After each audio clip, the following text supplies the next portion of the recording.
Okay, Excellent. good morning. We're Good here morning. with Johnny Land. Good morning. Johnny, tell us who you work for. I work for an agriculture chemical company called Valent, Okay. and we make products for vegetables and citrus and things like that to help the grower make a better crop. Okay. And how'd you get into the business? I went to Florida Southern and studied citrus at Florida Southern, and got out of Florida Southern in '81 and applied with some different chemical companies and got a interview and was hired by, then it was Chevron. We've Okay. since become Valent, but was hired by Chevron to be a citrus salesperson in the state of Florida. And how did your family get into the citrus industry? Our family had a crate mill. The first one started in Plant City, where crates or wire-bound boxes where vegetables and citrus were packed and shipped north. Okay. In the fresh days, when citrus was fresh, vegetables were fresh, before juice came along. Right. And our family had a mill in Plant City where they made crates. They bought a mill in Apopka where they made crates, and my dad moved to Apopka when he was 1, Oh wow. and that's where we ended up staying. And that's where I was born and raised. What was the name of the crate company? Do you remember? Consumer Lumber and Veneer. On both of them, or? I think it was. Yes. The Apopka one was definitely that. Okay. And you had told me at one point how they went about making the birch straps Yeah, or whatever. they bring in used hardwoods, Okay. and they'd bring it in from the woods, a lot of times on a train. I have pictures of the old trains bringing in the logs, and they'd bring them to the mill, and they'd shave it real thin, just like a shaving roast beef or something, really thin. And they get these real skinny slats of hardwood. They dry them either by heat or out in the sun, and they dry them flat. And then they have machines and people that put them together with the wire bounds and the staples, and it came out a crate. So Okay. that's how they produced it. Do you remember how long they did the birch straps before they went to the aluminum, or? I don't really know how long that was. Okay, because I know we've got a little box that has the birch on it, because you and I Right, talked. That's what right, brought the whole thing up. right. What's up? Now they made two kind of boxes. The field boxes where they used to pick the fruit in. Right. They did make some of those, but most of them were the real thin crates. The shipping crates. Shipping crates, yeah. Right. And then so they shipped fresh citrus in those crates, probably up to and just past World War II, Right. and then they came out with waxed paper boxes that oranges and grapefruit and things are shipped in now. Right. And that took away. They're so much cheaper than the wood-bound boxes. We were so, out of wood at that point, yeah. I think. so that killed that market in the citrus Right. market. But they still sell vegetables in the sweet corn, In those little squash, crates. those kind of things still come in the wire-bound boxes. Right. Now, did your family have any citrus labels, or was it primarily doing the No, box they company? mainly made the boxes and sold to all the citrus little packing houses, which there were lots of them back in the old days, in the 20s and 30s and 40s Right. and 50s, all from Apopka, Zellwood, Plymouth, over in Mims, down in Haines City, all around. They sold those crates to a lot of Wow. the packing houses. So it was there, and there were other crate makers in the state as well. We were just happened to be one of them. Our family just happened to have one of them. Now, did you know a lot of the big growers back at the time? Or did your family know a lot of the big growers Yeah, back they at the time? did know a lot of the big growers, and my uncle's in the legislature for a long time, so Really? he got to know a lot of them, and he was on a lot of ag committees and did What was things your like uncle's that. name? Henry Land was in the Okay. He's from Tangerine, Florida, just up outside of Apopka. Okay. And so they had a lot of contacts with growers and packers. And I remember when I first got started calling on some growers, especially around Mims and some of those old places over there, they remembered him. So that was kind of It was a nice foot in the door. Yeah, well, yeah, and it was just nice to hear that Absolutely. somebody remembered what he did back then.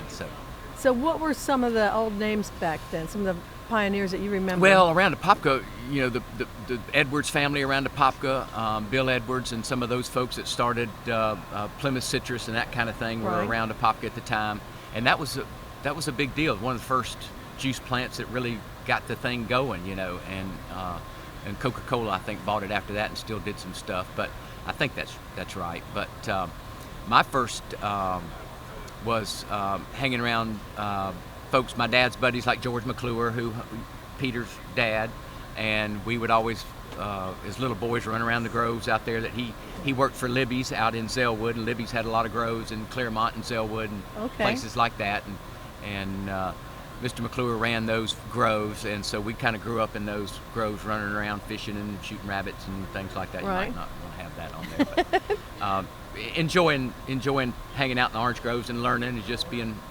comfortable there. And so that's what kind of got us going. And then we went to Florida Southern and studied citrus, and off we went. Now, you were there when Professor Mack was there, right? Professor Mack and Dr. Pravat were there. Oh, yes. great. So both of those guys are in the Hall of Fame. So Yes. what do you remember about them the most? Dr. Pravat was a very good character. Florida Southern was really a great school for putting together, preparing you for citrus production. Right. You know, just whatever it took. And that was, as you see in the industry today, a lot of Florida Southern guys Absolutely. are sprinkled all through the industry in the Hall of Fame, things like that. So Dr. Pravat was very good at teaching us common sense things. He'd take us to the grove and do things. We'd go to people's big operation productions Right. and learn. We'd go to juice plants and learn. We'd do lots of things that gave us a good foothold in preparing us for what we were going to do in the future. I remember one of his big sayings was the footprints in the grove. You can't be a good production manager if you don't put footprints in the grove. That's right, correct. Yeah. Yes. I think he was the one who coined that, but I know a lot of people say it now. He told us that, and that's probably where it came from, Right. is some of his students getting out in the grove and saying that's what you have to do. You have to get in there and watch it. You have to look. Yes. So now, Professor Mack, did you have a lot Professor of interaction Mack, with him? I didn't have a whole lot of direction with him. When I got to Florida Southern, I'd already been to Auburn and had a horticulture degree from Auburn, so I came down and went through the citrus program. And but he was very he was old school professor, which we all liked that. yes. Mhm. And he was he loved that department at Florida Southern, as did Dr. Pravat. They both did, were just absolutely. true lovers of what they did. Yeah. And the industry should be very thankful for them for doing that, because it's they've left a legacy, as you mentioned. They're both in the Hall of Fame, so Right. it's it was a great opportunity for all of us to get to study under them. Well, Professor Mack was the one who started the Citrus Archives, and actually, Yes. I think it was Ben Albritton, but I'm not sure. It might have been somebody else. No, it was I think it was J.D. Alexander, who actually got it. It's the state of Florida Citrus Archives. It's actually recognized by the state of Florida. Okay. I think Professor Mack was the one that got That's that. right. He did place. start that. Yes. Yes. So yes. now, some of the people you went to school with are all in the industry today, probably. Who were some of those people? Yes, well, we've got quite a few that B.C. Hollingsworth we went to school with him. And what does he do? He was with Hollingsworth grows down in Arcadia and down in Okay. Hardee County and all down in there. They've got a lot of ranches and groves down in Okay. that part of the world. We've got, of course, Peter McClure went there with us. We went with a lot of folks like John Crum and just quite a few people that, I mean, that were out there. When Dr. Pravat went in, there was just a ton of Right, people right, who showed up for that. It right. was really nice. Right. So, but Right. like you said, there's a lot of, like Jim Snively, and I think he was the one who came up to me and said, why isn't so-and-so in the Hall of Fame? I said, well, because you have to nominate them. Oh, okay. You have got to nominate Okay. somebody to get them in. So. Okay. But so some of your experiences in the industry, what are some of the characters that really kind of stand out to you that you knew? Y'all are cutting and splicing this Yes, stuff, right? Okay. absolutely. So I got to rack my brain to remember some of the stuff that had been gone for so long. But Well, they're just such, I mean, back in the day, we had such individualists in Right. the industry. I'd love to try to bring out some of the memories of those people, because we just don't have that opportunity to get that information out anymore. Right.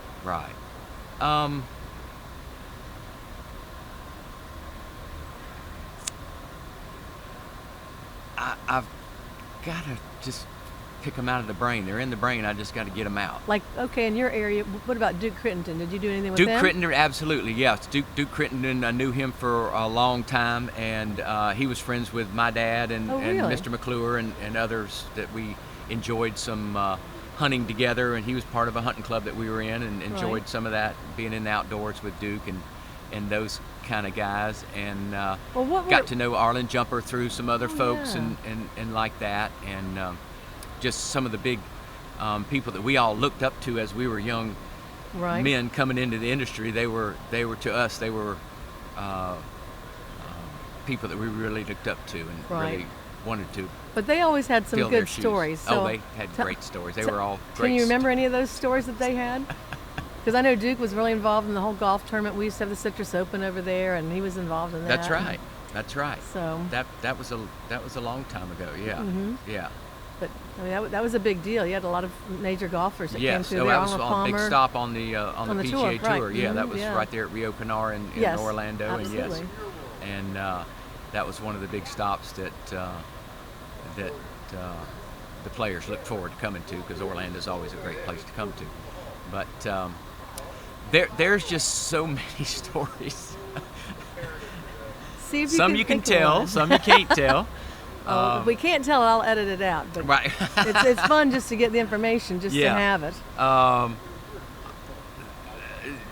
can't pick out one. There's always stories about people, caretakers coming and taking care of groves and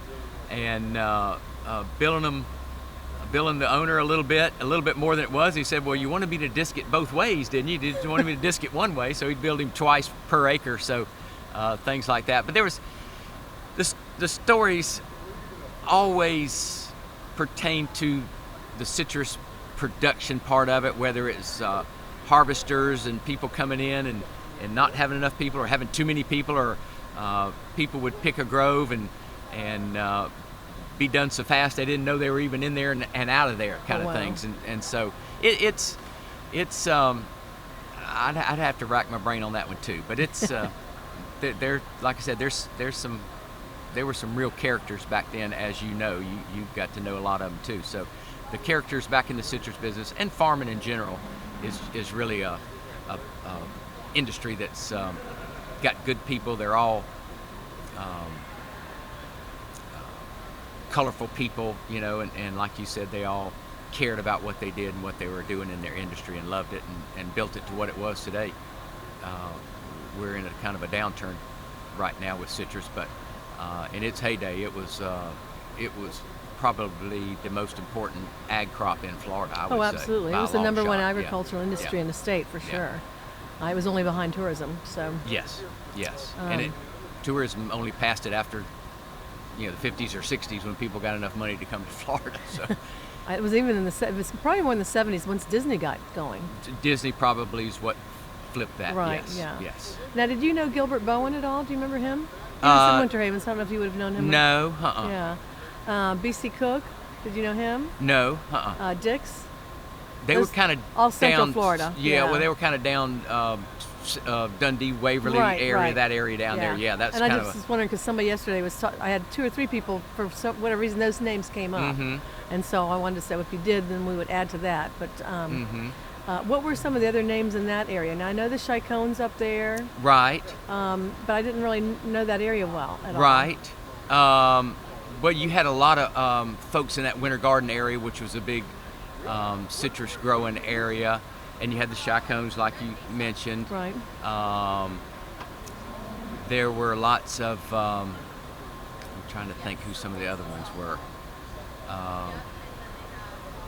Gosh, I'm just kind of blinded by the.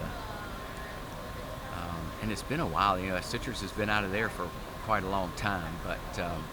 Postal Colony, which was a big deal over in Claremont. They had lots of groves there. Tell me about that one, because I just read about that recently, and it was like something where the postal employees did actually They did. have Yeah, it was like a retirement fund for postal employees, and they came and bought little 5-acre blocks of citrus in their retirement funds.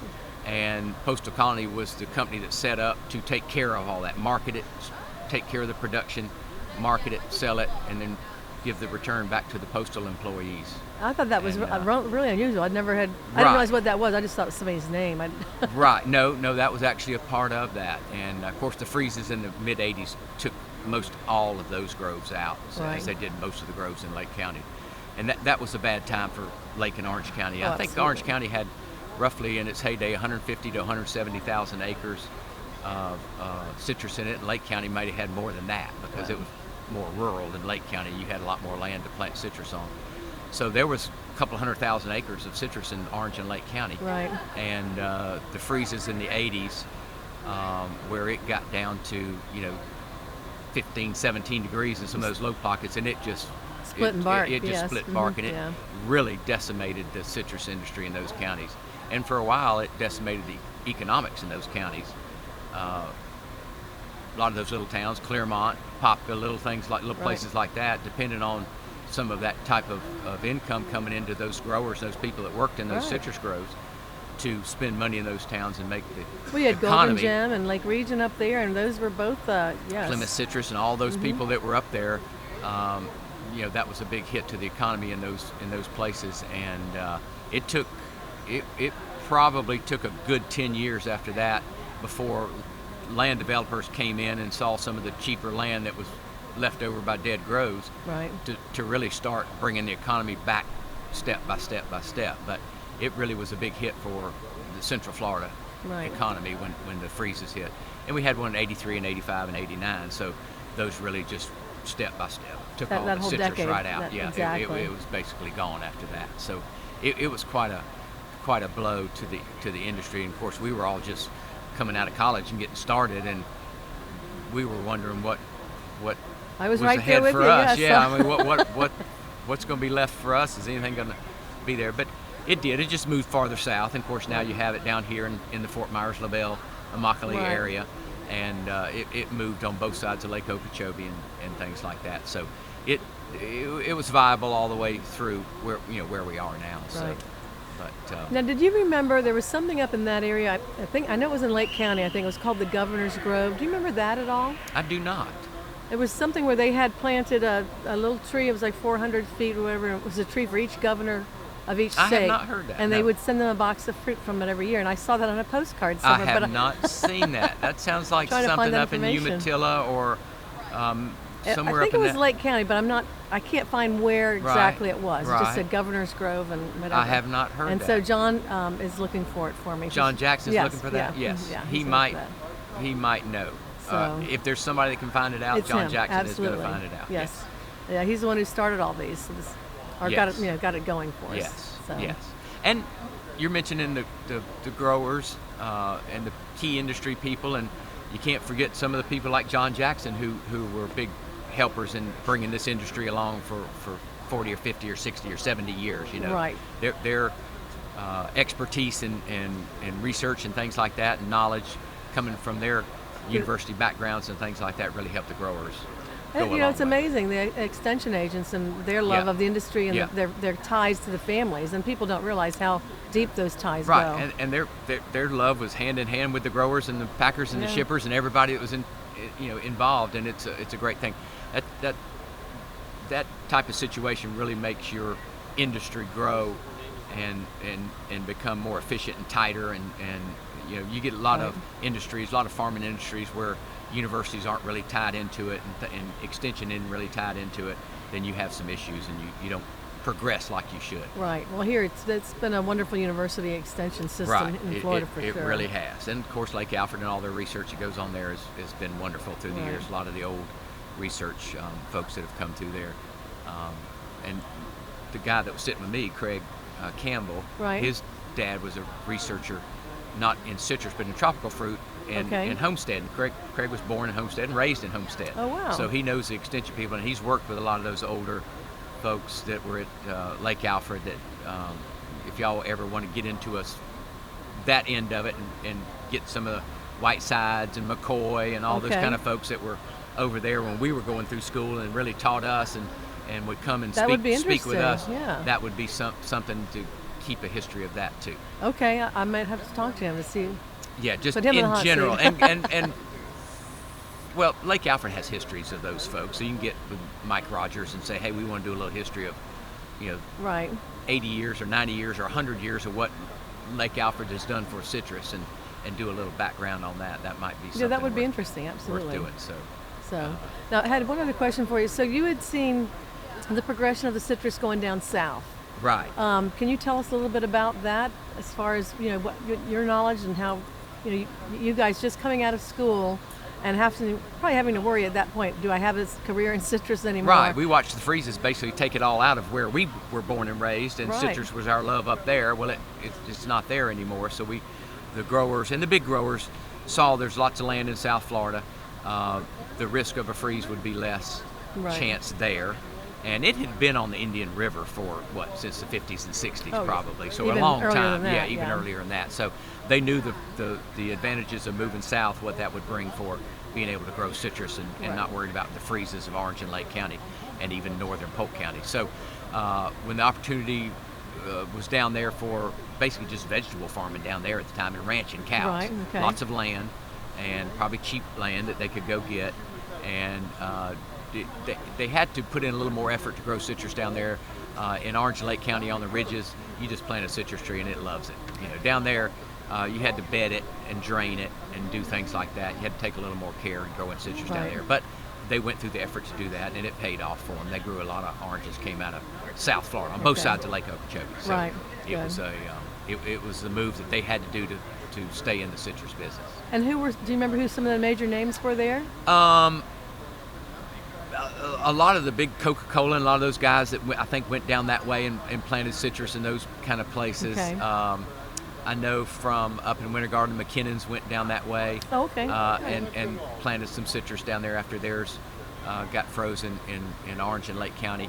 And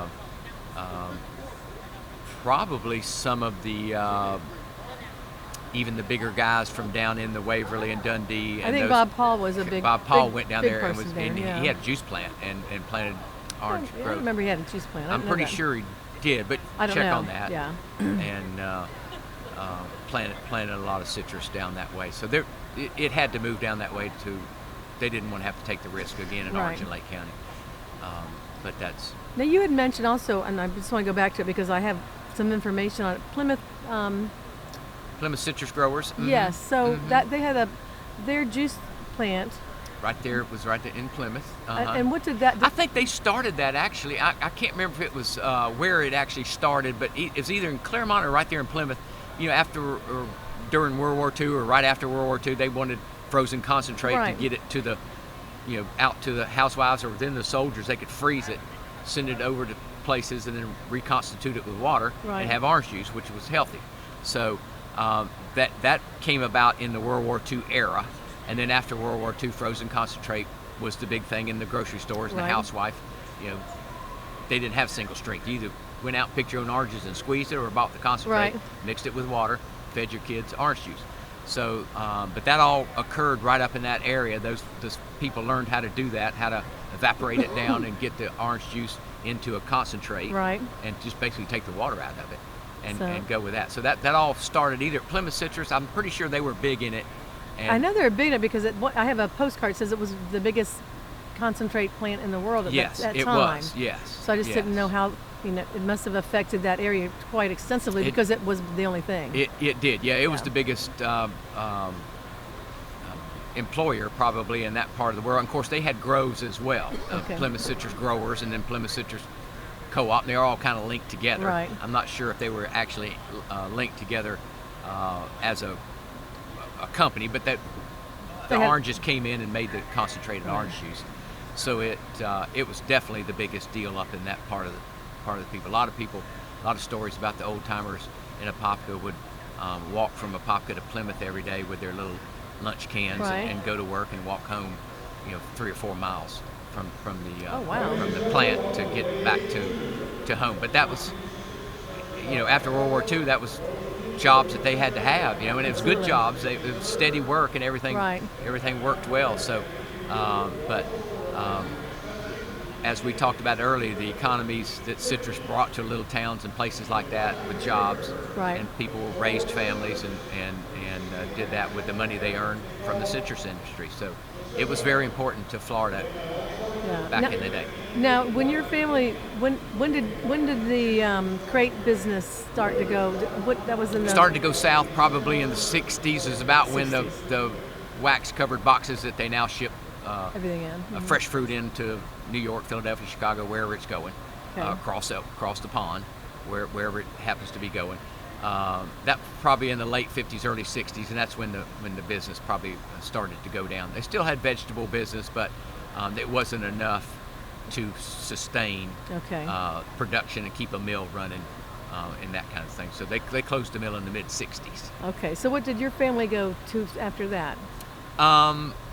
My dad went to he had a Standard Oil distributorship which supplied diesel fuel, heating fuel, batteries, car belts, things like that to the Standard Oil stations in a certain area. Okay. And then in 1949, he was elected mayor of Apopka. Oh, wow. And was the mayor for 62 years. 62? Yeah. And it was a non-paying job for half of that, and then it got to be a paying full-time job, and he went to do that after. That must be a full-time record. Job. I'm not sure. I'm going to have to look it up. He loved it, and it was just That's what he loved wonderful. doing, and he loved Apopka and what It's what a it great meant to town, him. yes. Yeah, and It's he a grew nice up town, there, and yeah. it's just what he did. So, Okay. Great. Well, Johnny, wonderful to have you. I really appreciate it. Appreciate all your help on this. Being it in was the my hot seat. pleasure, Brenda.